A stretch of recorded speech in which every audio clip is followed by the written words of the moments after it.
हम लोग जो है आज हम लोग द्विघात समीकरण क्वाड्रेटिक इक्वेशन में अभाज्य गुणनखंड विधि से सवाल को हल करना सीखेंगे।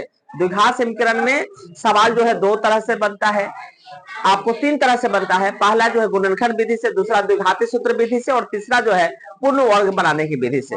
एक ही सवाल को तीन तरह से बनाया जा सकता है। तो यहाँ जो हम लोग को पढ़ना है गुणनखंड विधि से निम्न द्विघात समीकरणों के मूल ज्ञात कीजिए। तो यहाँ जो पहला सवाल है हमारा x square minus 3x minus 10 बराबर 0, ऐसा समझ लीजिए। तो इसमें गुणनखंड पहले तोड़ना है। क्या करना है इस सवाल में?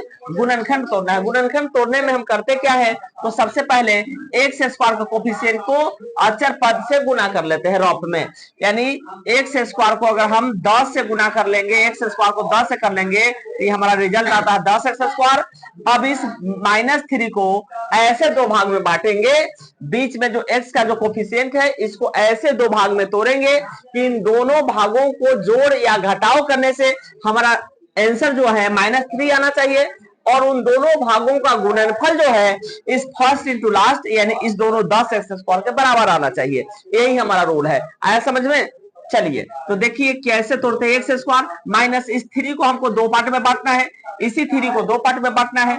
कैसे बांटना है? इस दोनों पार्ट का जोड़ या घटाव करने पर 3 आ जाए और इस दोनों पार्ट का गुना 10 के बराबर आ जाए। तो देखो जरा, 5 में से अगर 2 घटा देते हैं, 5 में से 2 घटेगा तो कितना आएगा? 3 आएगा कि नहीं आएगा? 5 में से 2 घटाने पर 3 आएगा। 5 को 2 से गुना करने पर भी 5 दूनी 10 आ जाएगा। ये तो 10 से कम 10x स्क्वायर आ जाएगा। यहाँ पे अब x है तो x लगा दीजिए -10 आ गया। सब लोग को इक्वल टू 0। सभी लोगों को समझ में आया जी? अगर आ गया हो तो इसी तरह से आगे अब थोड़ा सा और आगे बढ़िए। क्या हो जाएगा? एक्स स्क्वायर, इसको बाई पार्ट कर लेते हैं, अलग कर लेते हैं, -5x, ठीक है। अब माइनस माइनस प्लस 2x -10 बराबर 0। हमारा गुणनखंड टूट चुका है। जरा देखिए, x स्क्वायर अपने जगह पे है, 10 अपने जगह पे है, -5 में से +2 घटेगा तो माइनस प्लस माइनस हो जाएगा कि नहीं? साइन भी ठीक है। -5 में से 2 जाएगा तो -3 आ जाएगा। जोड़ या घटाव करने पर हमको -3, दोनों भाग का जोड़ या घटाव करने से -3 आ रहा है। इस दोनों गुना करिए, 5 दूनी 10, x गुना x स्क्वायर 10x स्क्वायर, इसको गुना करिए 10x स्क्वायर आ रहा है। तो इसका मतलब हुआ कि हमारा गुणनखंड सही टूट गया। आया समझ में जी? अब देखिए आगे, अब हमको करना क्या है। फर्स्ट स्टेप में तो गुणनखंड तोड़ना है, इसको दो भाग में बांटना है। सेकेंड स्टेप में करना क्या है, इस भाग को इसके साथ लगा देना है और इस वाले भाग को इसके साथ जोड़ी लगा देना है। आया समझ में? अब इस वाले पार्ट में देखना है कुछ कॉमन है कि नहीं है, उभयनिष्ठ है कि नहीं है। तो दोनों ही पार्ट में x मिल रहा है ना जी? तो x बाहर निकाल लेंगे, इनटू इसमें एक वो x बाहर निकला तो एक ठो x बचा ना जी।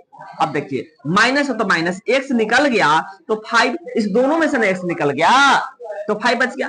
अब देखिए यहाँ पे प्लस है तो प्लस लिखिए।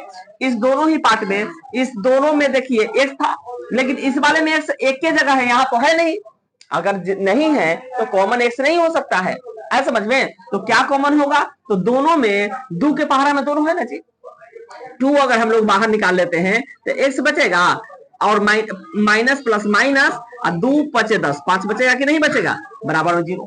ऐसा समझ में सभी लोगों को? अब देखिए, इस वाले पार्ट में, इस वाले पार्ट में, दोनों में क्या है कि x -5 मिल रहा है ना जी। तो इस दोनों ही पार्ट से x -5 हम लोग क्या करेंगे? कॉमन कर लेंगे। क्या करेंगे? कॉमन कर लेंगे। अगर कॉमन कर लिए तो इनटू इस वाले पार्ट का बचल रेस्ट क्या है? x है, अब प्लस इस वाले पार्ट का बचल क्या है? 2 है और इक्वल टू 0। हमारा अब जो है गुणनखंड पूरा का पूरा कंप्लीट हो गया।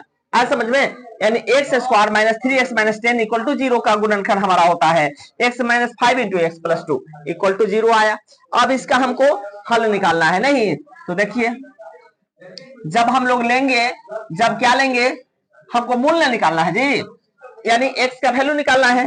तो x -5 लेंगे तो ये वाला पार्ट इधर गुना में ना है, ये 0 के भागा में जाएगा तो 0 हो जाएगा, यानी इक्वल टू 0 लेंगे तो x इक्वल टू -5 इधर जाएगा तो क्या होगा? प्लस में 5 आंसर आएगा, 1 आ गया।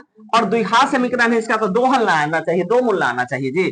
तो ये वाला पार्ट जब लेंगे x + 2 इक्वल टू 0, जब x + 2 इक्वल टू 0 तो x बराबर +2 इधर जाएगा तो -2 आएगा। यानी x का हमको 2 वैल्यू आया, एक ठो 5 आया और एक ठो -2 आया। यही हमारा क्या हुआ? आंसर हुआ। यही हमारा आंसर हुआ। आया समझ में? आशा है आप लोगों को समझ में आया होगा। अब जो है अगर समझ में आ गया तो इस सवाल को आप लोग जो है, आप लोग का होमवर्क है, ये सवाल आप लोग हल करके इसका आंसर जो है कमेंट बॉक्स में बताइएगा।